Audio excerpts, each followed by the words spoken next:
Bismillahirrahmanirrahim. Assalamualaikum warahmatullahi wabarakatuh. Perkenalkan, nama saya Yulistiana Mamusung. Saya dari kelas C Pendidikan Geografi Angkatan 2019. Di sini saya ingin memaparkan materi dengan mata kuliah Geografi Kebencanaan. Oke, langsung saja.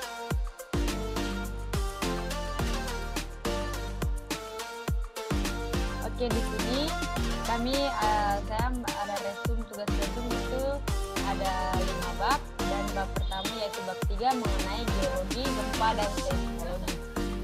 Yang pertama, langsung saja, gempa secara efektif merupakan istilah yang mendefinisikan dirinya sendiri. Gempa bumi dapat terjadi karena aktivitas vulkanik, tumbuhan meteorit, tanah longsor di bawah laut, ledakan bom nuklir, dan banyak lagi. Tetapi yang paling umum, gempa bumi disebabkan oleh pergerakan bumi yang tiba-tiba di sepanjang patahan. Prinsip-prinsip yang membantu kita memahami kesalahan dimulai dengan beberapa hubungan yang paling awal diketahui tentang batuan yang masih berguna sampai sekarang. Pada tahun 1669, Dr. Denmark Nielsen yang berkeliaran di Italia dan dikenal dengan nama Leti Nizzetena mengemukakan beberapa hukum yang fundamental dalam menafsirkan sejarah geologi. Memiliki hukum horizontalitas asli menjelaskan bahwa sedimen, pasir, grafida, dan lumpur pada awalnya diendapkan dari dalam lapisan bonal. Hal ini penting karena lapisan batuan sedimen yang paling tua ditemukan pada sudut mulai dari horizontal hingga vertikal. Kemudian jenis-jenis kesalahannya. Adapun jenis-jenis kesalahan meliputi satu kesalahan deep slip untuk mendefinisikan jenis sesar yang didominasi oleh gerakan vertikal yang disebut sesar deep slip. Kesalahan dengan jumlah utama dari orbit mereka di JP atau arah vertikal yang diakibatkan oleh Kersche tarikan atau ketegangan atau dorongan kompresi. Yang kedua, kesalahan strike dip. Jika patahan menjadi horizontal sejajar dengan dinection pemogokan. Sesar ini disebut sebagai sesar pemogokan. Ada 2 jenis gangguan terpeleset utama, gangguan normal dan gangguan terbalik. Kesalahan normal terjadi jika dinding gantung bergerak ke bawah relatif terhadap footwall. Kemudian kesalahan transformasi adalah jenis khusus dari kesalahan gerakan horizontal yang pertama kali dikenali oleh ahli geologi Kanada. Kemudian perkembangan seismologi. Ilmu yang mempelajari gempa bumi dikenal sebagai seismologi. Artinya after seis, artinya gempa bumi. Alat lilin yang ditemukan di Cina pada 132 CE oleh Changheng. Instrumen Krauf seismologi modern dimulai sekitar tahun 1880. Gelombang seismik dan interior bumi. Gempa bumi besar menghasilkan gelombang tubuh yang cukup energik. Direkam pada seismograf di seluruh dunia. Gelombang P dan gelombang S tidak mengikuti jalur sederhana saat mereka melewatinya melalui bumi. Mereka mempercepat, memperlambat, dan mengubah arah, dan gelombang S bahkan menghilang. Analisis jalur perjalanan dari gelombang seismik memberi kita model interior bumi. Kemudian gerakan tanah. Selama gempa gelombang seismik memancar keluar dari gerakan sesar, itu interaksi antara berbagai gelombang seismik menggerakkan tanah bauk secara vertikal maupun horizontal. Kemudian percepatan. Desain pembangunan di daerah gempa harus diperhitungkan percepatan. Saat gelombang seismik menggerakkan tanah dan bangunan ke atas dan ke bawah, laju perubahannya kecepatan diukur sebagai percepatan. Kemudian ada isolasi dasar. Saat bumi bergetar, energi dipindahkan ke bangunan. Bagaimana bangunan bisa diselamatkan dari perusakan energi ini? Salah satu pendekatannya adalah membangun struktur yang begitu besar dan kuat, sehingga gempa tidak bisa merobohkan mereka. Jika bangunan tidak bisa berdiri melawan gelombang seismik yang paling kuat, lalu kita bekerja sama dengan mereka. Desain modern digunakan isolasi dasar, tempat perangkat diletakkan di atas tanah atau di dalam struktur untuk menyerap sebagian energi gempa bumi. Kemudian resume yang kedua yaitu bab 6, tentang letusan gunung berapi, lempeng tektonik, dan magma. Langsung saja, lempeng tektonik telah memberi kita wawasan yang luas tentang gempa bumi. Sekarang ini akan membantu kita memahami gunung berapi. Magma atau batuan cair bervariasi dalam komposisi kimianya. Kemampuannya untuk mengalir dengan mudah, kandungan gasnya, dan volume. Kemudian komposisi kimia magma. Meskipun ada 92 elemen yang terjadi secara alami, hanya 8 lebih dari 98% membentuk kerak bumi. 4 unsur paling melimpah berikutnya menambahkan 1,2% lagi kerak. Kemudian presentasi berat yang disumbangkan oleh 12 elemen menjadi 99,23%. 0,77% sisanya termasuk emas, perak, tembaga, karbon, belerang, timah, dan familiar lainnya. Kemudian pengaturan plak tektonik volkanos ini. Mengetahui tentang viskositas magma dan konten yang mudah menguap memungkinkan kami untuk meninjau kembali pertanyaan tentang lempeng tektonik dan vulkanisme. Kemudian gaya erupsi dan peran konten air. Apakah letusan gunung berapi itu damai atau eksplosif tergantung secara signifikan pada konsentrasi air magma. Misalnya, jika semua magma mengandung konsentrasi air yang rendah, akan ada tidak ada letusan yang sangat eksplosif. Bahkan magma riolit viskositas tinggi dengan konsentrasi air yang rendah hanya mengarah untuk memperlambat aliran atau tidak ada aliran saat magma merembes ke atas dan mengubah. Kemudian materi volkanik. Magma bervariasi dalam kandungan gas terlarut, mudah menguap, dan viskositas. Kadar air rendah, magma viskositas rendah itu mencapai permukaan biasanya bergerak seiring aliran lahar dengan mudah. Pelarian gas menghasilkan letusan non-eksplosif. Kemudian letusan tidak meledak. Aliran lava sangat khas dari magma basaltik dan memamerkan bagian tekstur. Lava yang sangat cair mungkin dingin dengan permukaan licin dan kasar yang disebut pahoeho. Mengalir paling lambat, lahar yang lebih kental biasanya memiliki tekstur yang kasar dan seperti kotak disebut A. Letusan peledak. Ledakan gas memecah batu dan merobek magma dan batuan tua menjadi puing-puing piroklastik dengan berbagai ukuran dari debu hingga balok dan pembesar. Shale volcanoes, viskositas rendah, volatil rendah, volume besar. Batuan gunung berapi perisai sebagai besar terbentuk dari fikasi aliran lava masal.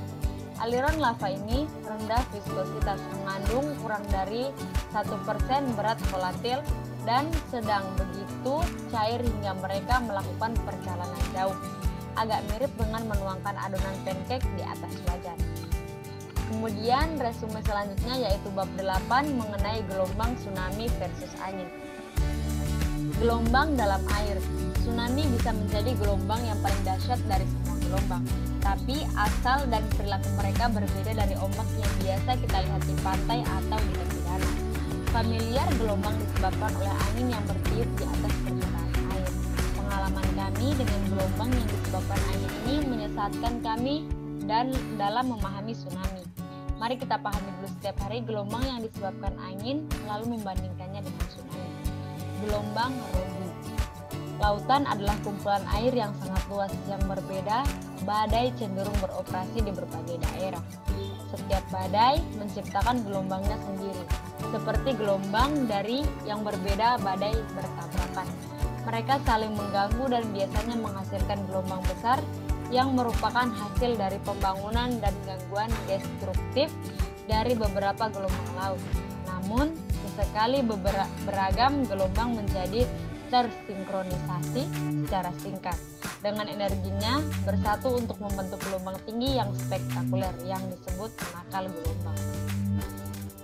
Kemudian tsunami di pantai. Peristiwa tsunami bisa dimulai dengan penarikan mundur atau mundur dari permukaan palung gelombang yang mencapai pantai terlebih dahulu. Penarikan dapat menyebabkan arus kuat yang menarik air laut, perahu, dan berenang secara jauh ke laut. Atau puncak atau bagian depan gelombang tsunami mencapai pantai lebih dulu. Kemudian yang kuat gelombang air laut menyerupai naik yang lebih cepat dari lebih kurang. Bergegas melintasi pantai dan mendorong jauh ke pedalaman. Visualisasikan datar atau landai pantai dilanda tsunami dengan jangka waktu 60 menit. Tsunami dapat bergegas ke pedalaman, mencapai kerusakan selama sekitar 30 menit sebelum air ditarik kembali untuk membantu membentuk gelombang berikutnya. Selanjutnya, gelombang versus tsunami. Tsunami versus gelombang akibat angin. Gelombang laut khas yang diciptakan oleh angin bervariasi ukurannya selama 1 tahun. Meskipun periode dan panjang gelombang yang ditiup angin bervariasi menurut badai dan musim, mereka sangat berbeda dengan tsunami. Gelombang yang tertiup angin naik saat mereka di dekat pantai, bergulung maju, lari ke pantai selama beberapa detik lalu menarik diri. Gelombang yang tertiup angin tidak hanya datang dan pergi dengan cepat, tetapi aliran air naik dan mundur dibatasi ke pantai. Bahkan gelombang besar yang ditiup angin berbeda dengan tsunami. Misalnya, di Waimea, di pantai utara Pulau Oahu di Hawaii, ombak selancar yang terkenal di dunia bisa mencapai 15 meter atau 50 kaki tingginya, tetapi setiap gelombang adalah unit solider. Gelombang besar ini memiliki panjang gelombang pendek dan periode singkat. Artinya setiap gelombang adalah sebuah entitas tersendiri. Tidak ada massa air tambahan di belakang depan gelombang. Kemudian resume selanjutnya bab 12 mengenai perubahan iklim. Iklim awal bumi rumah kaca intens. Miliaran tahun yang lalu, iklim bumi berbeda secara dramatis dari hari ini. Rezim iklim bumi purba. Planet ketiga dari matahari dapat diketahui dengan melihat komposisi atmosfer planet-planet. Venus adalah planet kedua dari matahari yang karenanya menerima radiasi matahari yang intens. Sebagian besar energi matahari terperangkap oleh atmosfernya yang padat dan kaya karbon dioksida yang membantu menciptakan suhu permukaan sekitar 47 derajat C atau 890 derajat Fahrenheit. Kemudian ada El Nino.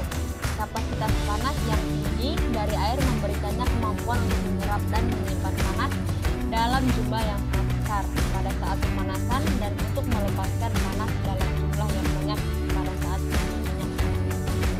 Pasokan panas di lautan dunia memiliki pengaruh besar pada atmosfer dan iklim bumi. Contoh coupling atmosfer laut adalah fenomena yang umumnya diketahui di Amerika Selatan dengan kedatangan air laut hangat ke Peru dan Ekuador di dekat waktu Natal. Fenomena ini dikenal sebagai El Nino, bahasa Spanyol untuk anak. Kemudian ada La Nina. Perairan permukaan laut adalah mosaik dari massa air yang lebih hangat, sedang dan lebih dingin yang memberikan kontrol yang kuat pada cuaca regional. Massa air permukaan Samudra Pasifik dengan suhu berbeda diukur dengan satelit. Ketika air permukaannya lebih hangat dari biasanya meluas di sepanjang pantai barat Amerika, selama El Nino biasanya terjadi curah hujan tinggi dan banjir yang menyertai. Tetapi El Nino memiliki seorang saudara perempuan bernama La Nina atau Lilis dan biasa memiliki kepribadian yang berbeda. La Nina terjadi ketika air yang lebih dingin bergerak ke ekuator Samudra Pasifik. Kemudian resume selanjutnya yaitu bab 13 mengenai banjir. Di dalam cekungan drainase kecil, hujan singkat yang terlokalisir dapat menyebabkan banjir bandang yang bergerak cepat namun terasa singkat. Seperti yang terjadi di dekat Emporia pada tahun 2003 dan di sungai Guadalupe di Texas Tengah pada tahun 1972.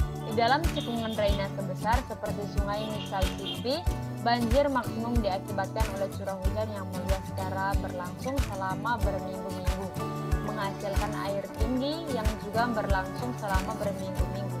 Ini adalah banjir regional. Daerah yang luas menyebabkan kebanjiran selama berminggu-minggu, kerusakan parah. Kemudian ada stream equilibrium. Banyak faktor yang berinteraksi untuk membuat aliran mencari equilibrium, keadaan keseimbangan di mana perubahan menyebabkan tindakan kompensasi. Untuk memahami dasar-dasar cara kerja streaming, Survei Geologi AS memelihara lebih dari 7.000 stasiun pelacak probe yang mengukur aliran sungai. Beberapa pengukur aliran ini telah beroperasi selama lebih dari 1 abad. Setiap stasiun pengukur aliran mengukur kedalaman air, lebar saluran, dan kecepatan air memungkinkan perhitungan. Kemudian ada teori graded stream. Semua aliran beroperasi dalam kondisi keseimbangan utama yang halus yang dipertahankan dengan terus-menerus mengubah gradien aliran. Diagram skema lembah, bendungan, pasang tantan gede. Seiring waktu sebuah stram menyaring taka dengan sedimen yang kemudian mengalir di dekat danau yang terisi.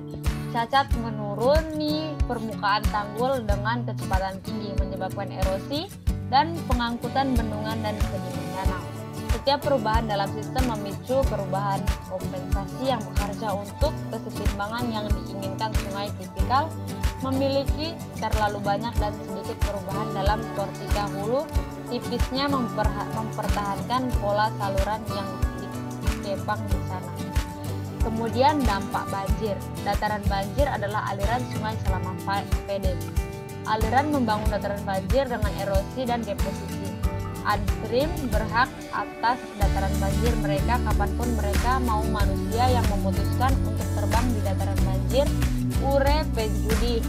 Mereka mungkin memenangkan pertarungan selama bertahun-tahun, tapi aliran masih menguasai banjir polos dan setiap sehan datang kembali untuk mengumpulkan kesalahan. Oke, terima kasih. Itulah tadi pemaparan materi dari saya. Lebih dan kurangnya saya mohon maaf. Wallahul muwaffiq ila aqwamit thoriq. Wassalamualaikum warahmatullahi wabarakatuh.